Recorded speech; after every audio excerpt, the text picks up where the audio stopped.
نو نقصان بیا صحیح د بد عمل نقصان دای چې الله بیا په بدو خصلتونو کې ککړ کی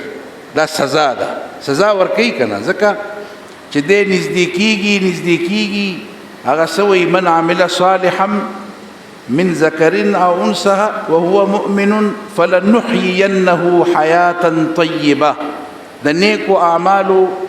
تاثیر دا دی چې الله به نیک پاک او مبارک ژوند نصیب کی فائدہ پکې دی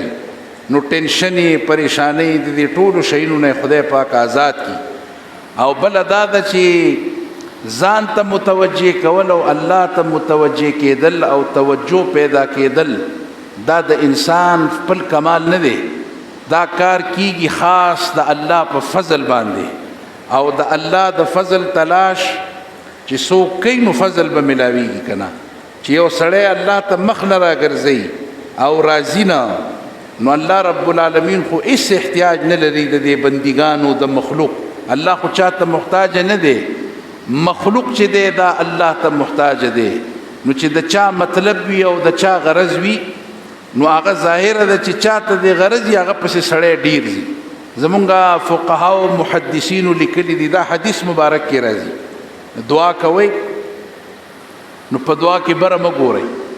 بعضې سړی دعا په داسې جارحانه انداز کې کوي لکه دته چې څوک ناست دي او دې تقسیم کوي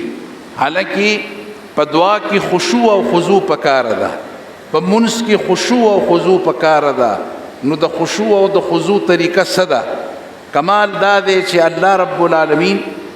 د ادب ټولې طریقې چې دي دا په دې معاشرو کې متعارف کړي دي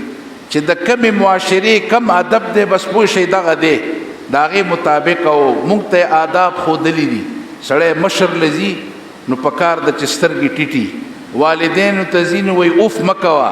شور مه کوه په بلند آواز خبرې مه کوه بالکل بعینه هم داسې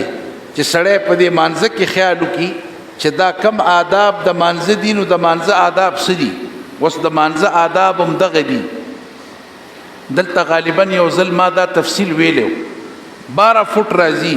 چې کم سړی ولاړ دی په یو ځای کې په مانځه کې نو بهرحال زمونږ په جوماتونو کې دا گنجایش نشته چې د منځګزاره مخې ته به څوک تیریږي دا جایز نه دي بالکل نه دي جایز ټول عمر ورته